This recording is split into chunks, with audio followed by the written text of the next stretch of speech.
commencé à travailler pour la maison Carrefour. Et j'ai travaillé 5 ans là-dedans. Il a fallu la mettre. Il y en avait une avant nous, à Fredericton. Alors, je travaillais, je faisais ça les soirs. On avait des réunions à la cave à pape. Moi, quand je fais quelque chose, il faut que je m'amuse. Même si je travaille fort, mais en même temps, et alors on avait souvent nos réunions à la cave à pape, ça durait jusqu'à 2 heures du matin. Le lendemain matin, on allait travailler. Quand on est jeune, on a beaucoup d'énergie. Alors, de fil en aiguille, on a dit qu'il faut travailler pour une maison pour les femmes battues. Bon, alors, j'ai fait des présentations à tous les clubs de la ville et tout ça. Et j'allais faire une présentation à la ville de Moncton. Et le lendemain, c'était Dennis Cochrane. J'étais à l'université, j'ai un appel de Dennis Cochrane. J'ai une maison pour vous. Ça vous coûtera rien. Moi, là, je criais presque dans le corridor. J'ai dit, on vient d'avoir une maison. Il a dit, c'est une maison qui est destinée à la démolition.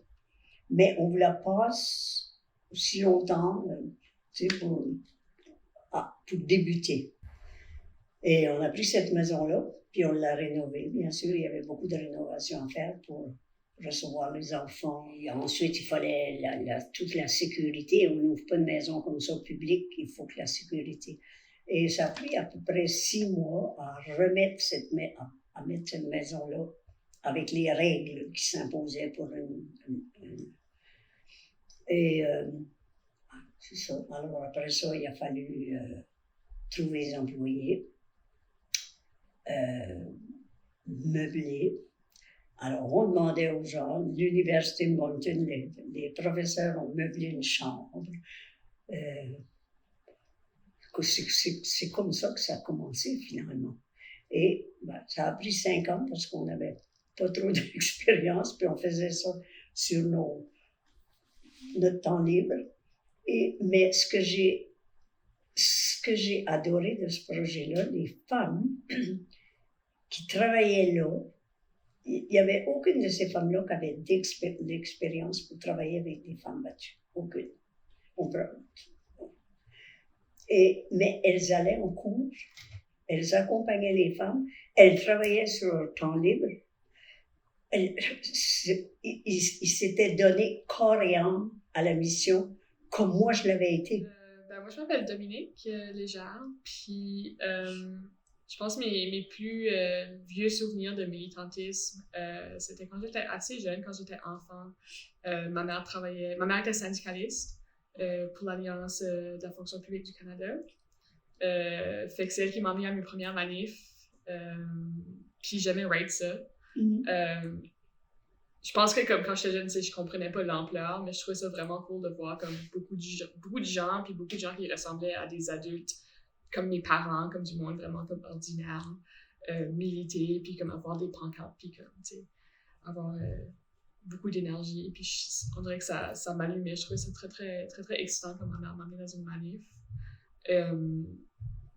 Fait qu'en grandissant, c'est ça, j'ai toujours eu ma mère qui me conscientisait des méfaits du capitalisme. Puis on va pas acheter des sneakers Nike parce que c'est fait dans une sweatshop. Ou, comme je sais que tu veux un chandail Adidas, mais comme, non, comme les conditions des travailleurs sont pas bonnes. Fait que j'ai toujours comme kind of eu ça dans le background. Puis je suis comme vraiment comme grateful pour ça maintenant, comme d'avoir quand même avoir été bien conscientisé, I guess, quand j'étais jeune. Puis aussi à travers le cinéma, moi je suis quelqu'un qui regarde beaucoup de films, j'adore le cinéma. Puis quand j'étais adolescent, je regardais beaucoup de films, puis comme non seulement ça comme remplissait comme mon imaginaire, mais j'étais comme vraiment confrontée justement à comme toutes les injustices qu'il y avait partout dans le monde. Comme je regarde beaucoup de films étrangers, puis de juste comme voir des histoires de partout dans le monde, puis de voir à quel point c'est comme vraiment difficile pour dans différents conflits politiques ou différents conflits partout. Puis, fait que j'ai toujours eu comme un œil là-dessus, puis j'ai souvent ressenti comme l'injustice, puis Mais c'est pas avant que j'aille à l'université que je actually comme me lance là-dedans ou comme vraiment comme soit plus actif. C'est comme quand j'ai rentré à l'université, j'étais plus aussi comme j'ai appris sur les luttes féministes. Avant ça, j'avais aucune idée, vraiment, ben, pas beaucoup, mais comme tu sais, à l'école, à high school, on n'apprend pas vraiment sur les luttes féministes ou sur le colonialisme et tout ça. Fait que ça, c'est vraiment comme rentré quand j'étais à l'université. Puis j'étais à l'université à Concordia, à Montréal. Puis à Montréal, ce qui est le fun, il y a des manifs tout le temps. Fait que là j'ai vraiment plus participé à des manifs. J'étais là en 2012 aussi pour le printemps érable. J'étais à Concordia, fait que j'ai comme vécu cette grève-là, puis là, ça a été vraiment comme un gros moment dans ma vie de vivre ce gros mouvement-là. Puis de participer à une manif avec une centaine de milliers d'autres étudiants, c'est très, très, très, très cool. Ça m'a beaucoup comme motivée puis nourrie. Dans les dernières années, il y a moins de militantisme qui se passe à grande échelle, mais comme il y a souvent des enjeux qui m'appellent ou que je me sens comme interpellée à répondre. Puis récemment, c'est beaucoup avec la cause de la langue inclusive. Fait que moi, je suis une personne trans non-binaire, puis j'utilise le pronom « yel ». Puis ça, c'est quelque chose qui nécessite beaucoup d'éducation, puis un militantisme à une plus petite échelle, mais ça nécessite quand même quelque chose au quotidien de devoir comme advocater pour moi-même ou advocater pour les gens de ma communauté. Puis avec ça, j'ai fait un peu de travail, notamment avec comme Radio-Canada, puis ces machines-là. Fait que c'est un peu plus ça, mais c'est ça. Je dirais que c'est comme à plus petite échelle, mais plus au quotidien de soit, c'est ça, écrire des lettres à Radio-Canada ou à juste comme à essayer autant que possible à parler avec comme mes collègues ou ma famille de certains enjeux. Puis ça se fait plus comme un peu dans l'intimité, I guess, des espaces de travail et à la maison.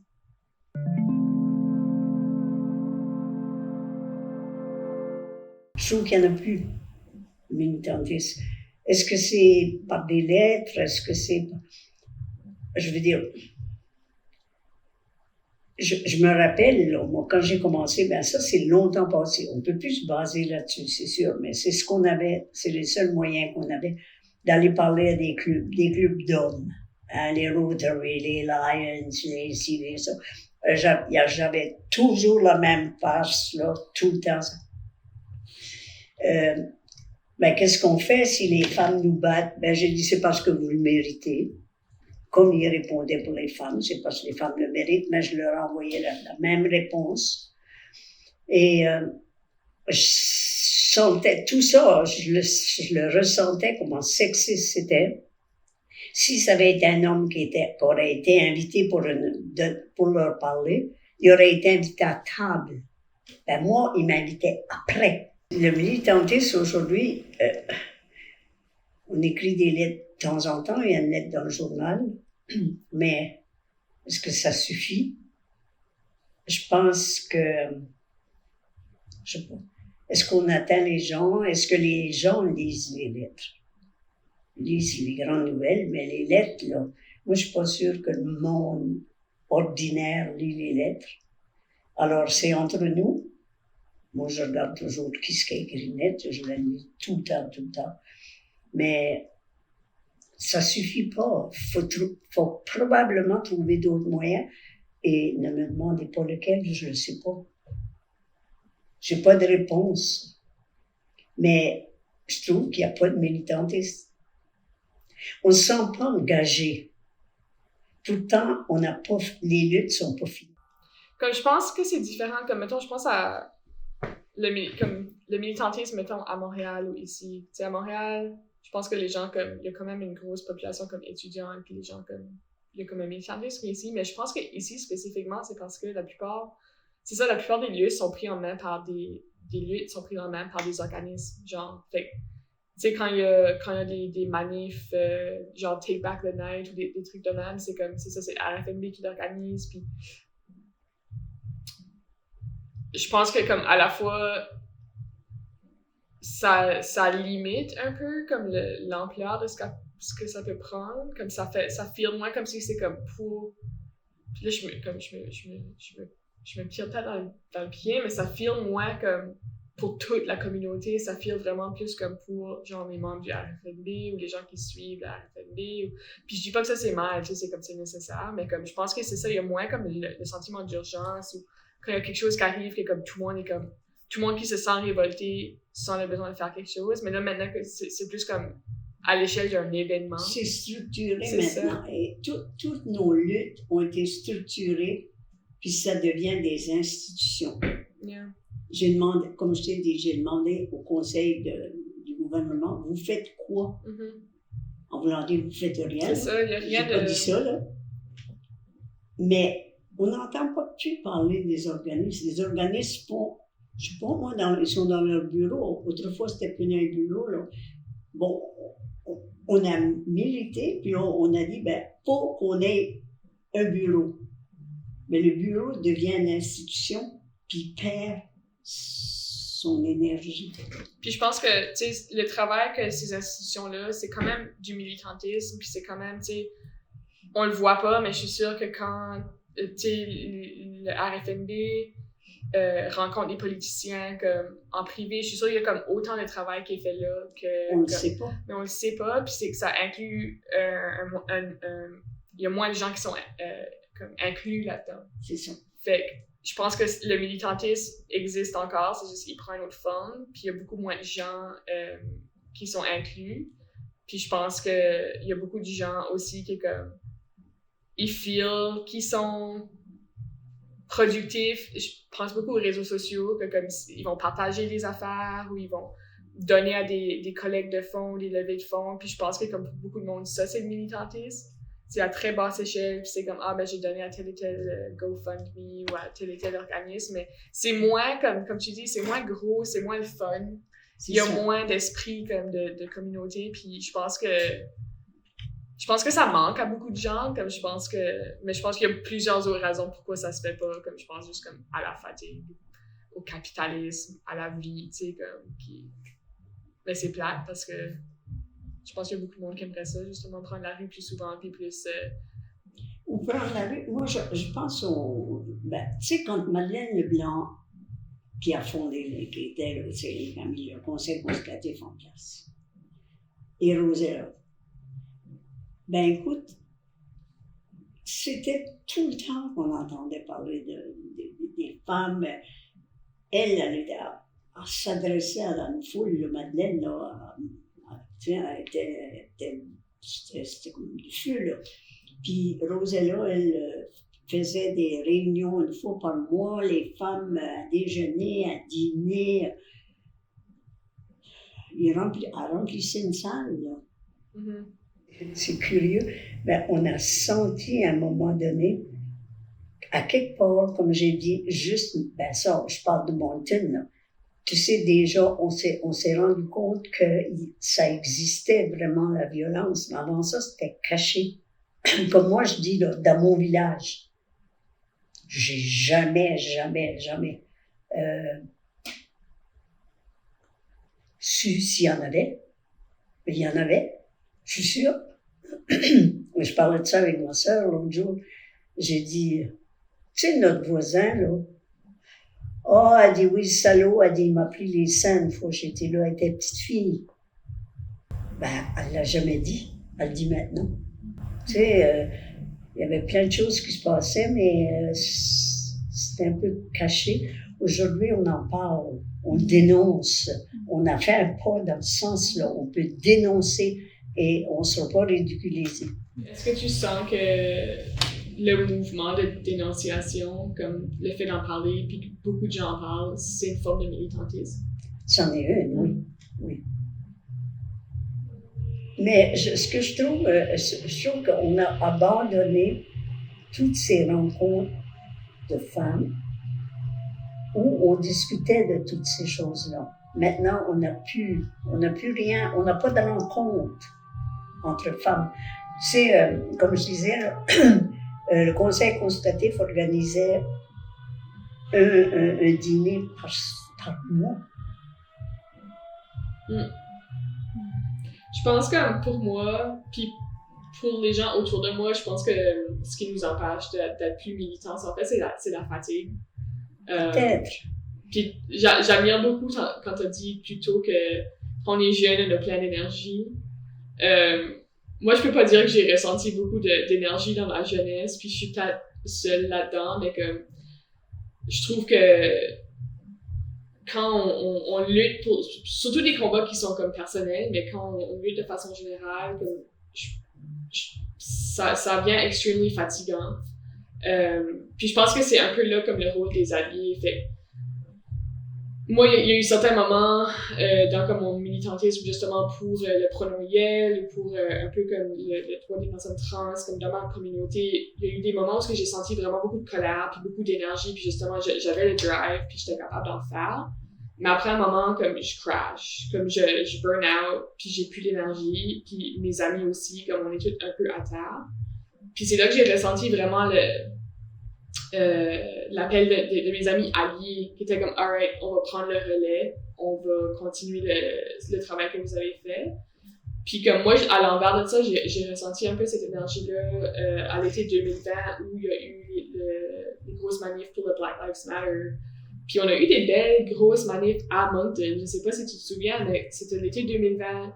On était en pleine pandémie, puis avec le meurtre de George Floyd, on a eu des grosses manifs à Moncton, puis ça a été un peu comme du jamais vu, où il n'y en avait pas eu, ça faisait longtemps. Puis, tu sais, la communauté noire était fatiguée, était épuisée, était fâchée, mais il y a eu comme les gens blancs, les gens comme tout le monde est venu comme a show up pour cette communauté-là. Pour un peu comme appuyer puis être comme vous êtes fatigué, c'est ok, on va prendre le relais. Mais je pense que comme malheureusement comme avec le capitalisme puis tu sais le travail puis devoir un peu survivre, il y a comme une fatigue qui on peut pas empêcher d'avoir comme un bâton dans les roues à cause de cette fatigue-là.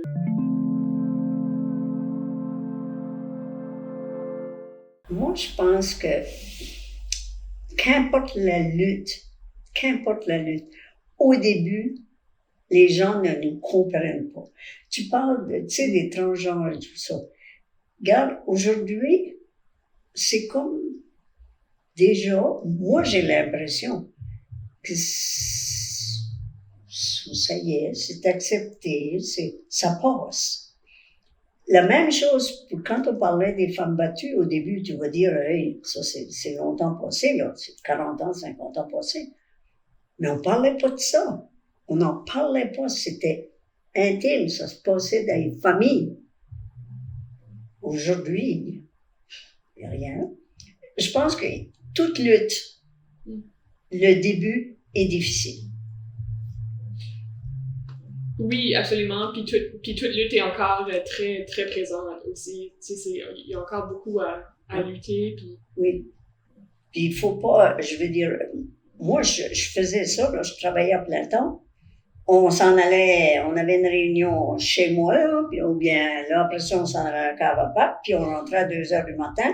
Puis là, le lendemain matin, j'arrive à l'université, puis je disais, ben, comment tu fais? T'es pas fatigué? Puis quand on est jeune, on sent pas la fatigue. Je pourrais pas faire ça aujourd'hui, mais je le faisais, tu sais.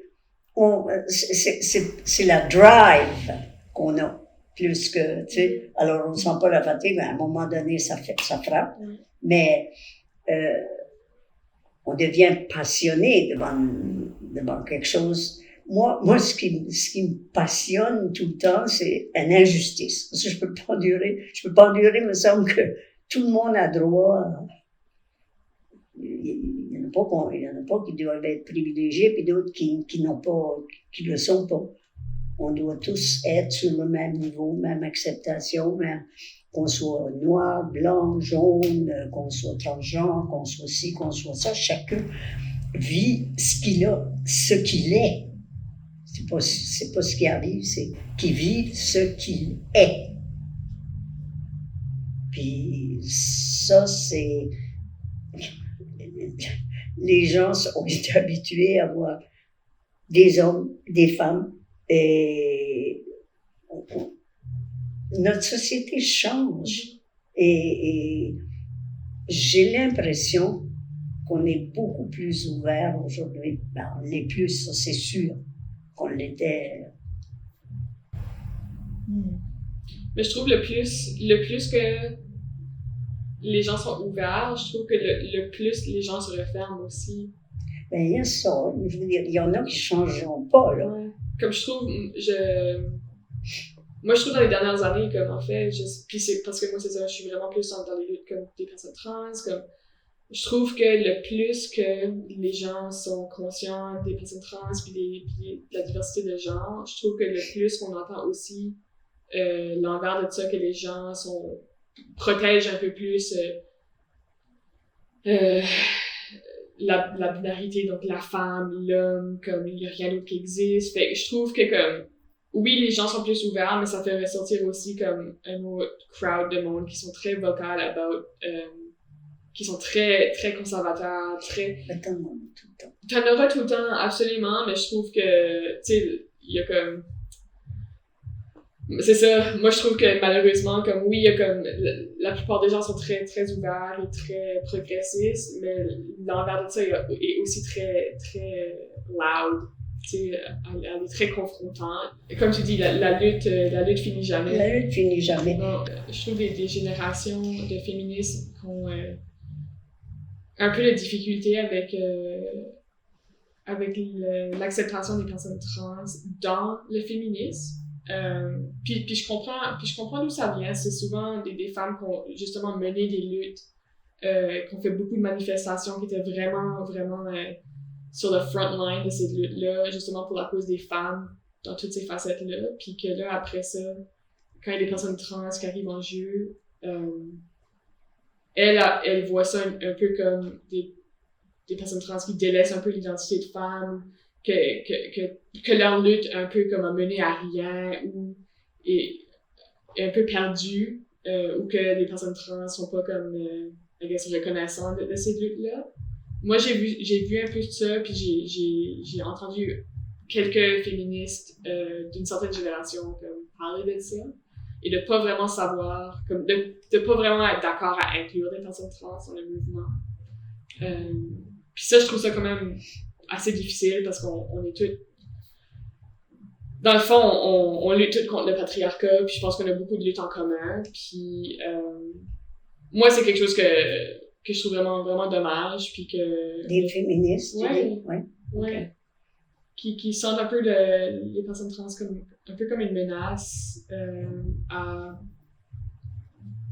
la féminité ou l'identité de femme. C'est ça, il y a quand même beaucoup de... Il y a une learning curve, puis les choses bougent très très vite aussi. Oui. Je comprends que pour certaines personnes c'est hard, comme c'est difficile de keep it up un peu. Oui. Mais c'est juste comme, tu sais, c'est important pour tout le monde un peu d'avoir la compassion quand même, puis même si on comprend pas nécessairement, de quand même avoir du respect, mais comme c'est vraiment cool de vous entendre être très quand même positive par rapport à ça.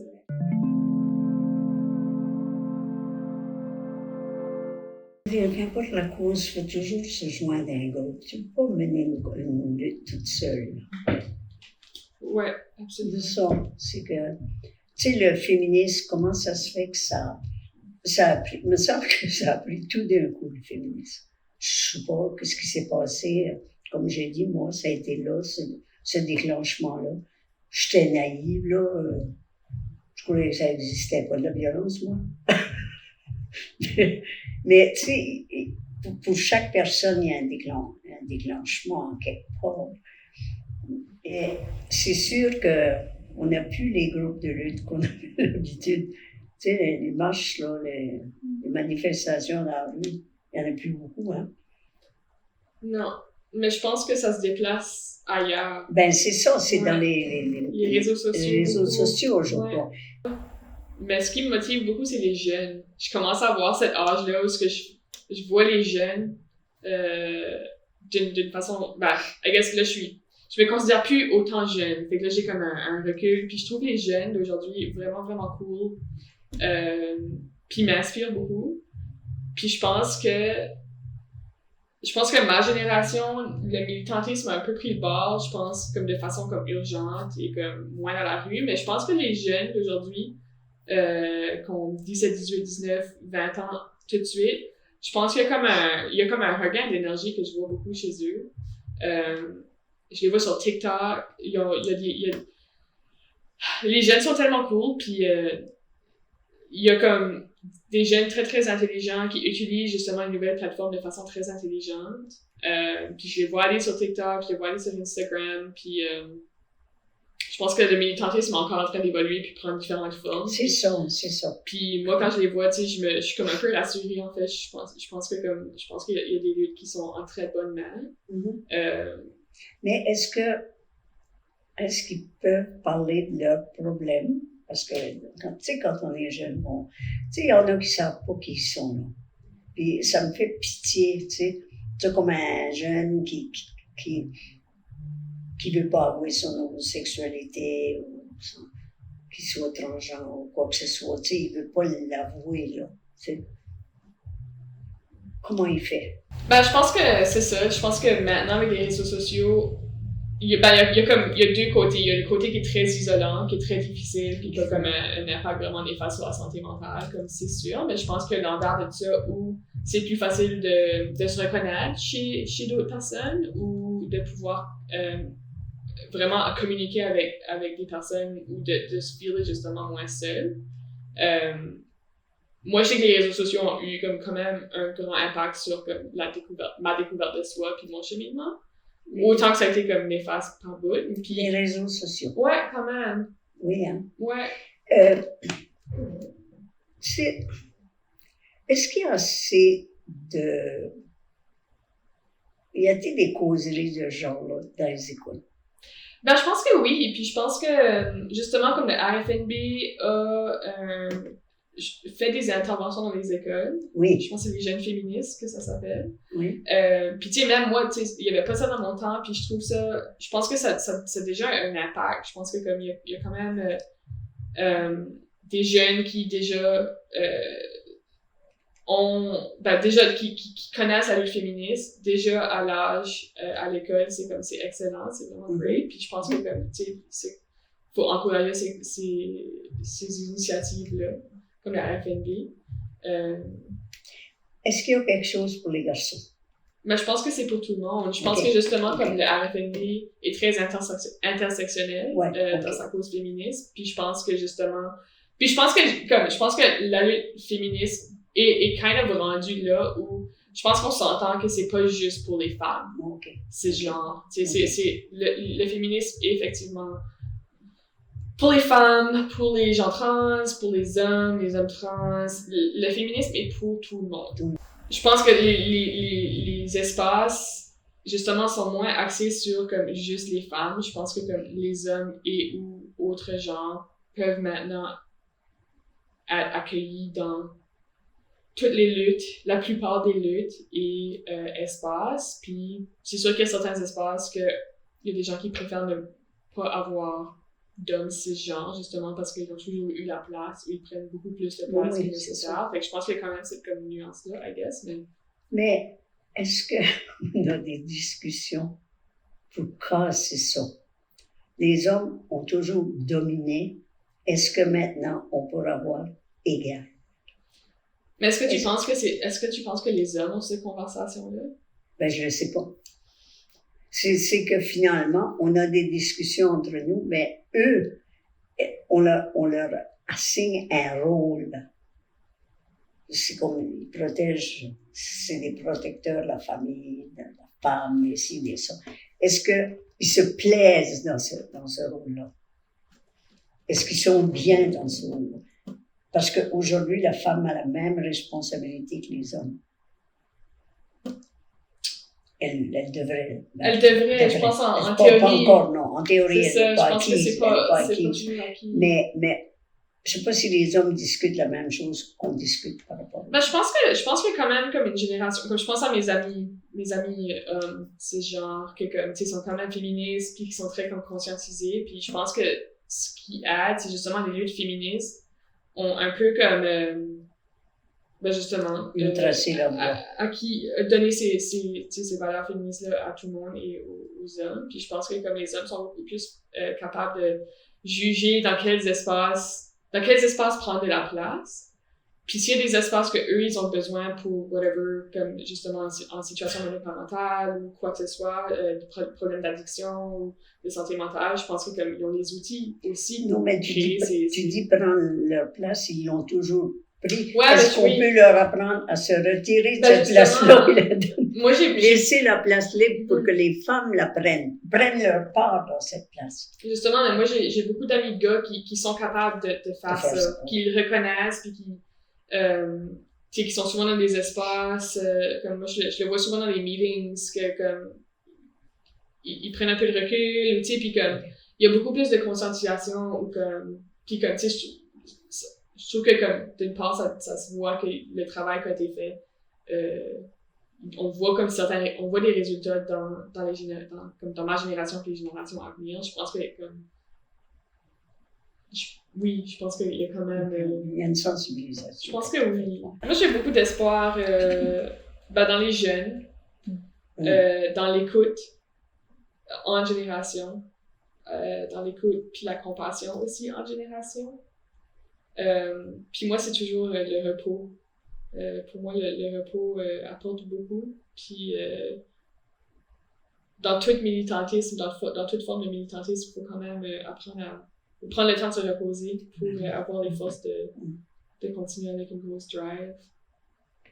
Mais, ouais, j'ai beaucoup d'espoir en général. Moi aussi, mais je trouve qu'il n'y a pas suffisamment de rencontres entre toutes les générations. Ouais. Tu sais, t'as les aînés, on a toujours fait ça, même dans la société, même dans nos familles. T'as les enfants qui sont là, t'as ci, t'as ça. Moi, j'ai travaillé en Afrique, les enfants sont toujours avec les parents, là. Ils ne vont pas jouer à part, et puis les grands-parents sont là, tout le monde est ensemble, tout le monde.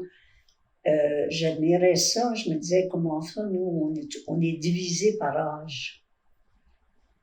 Puis on dirait qu'on n'arrive pas à casser ça. Créer plus d'espace intergénérationnel. Oui. OK. On va faire ça. On va faire ça au moment de ton poêle à bois. Oui. OK. Great.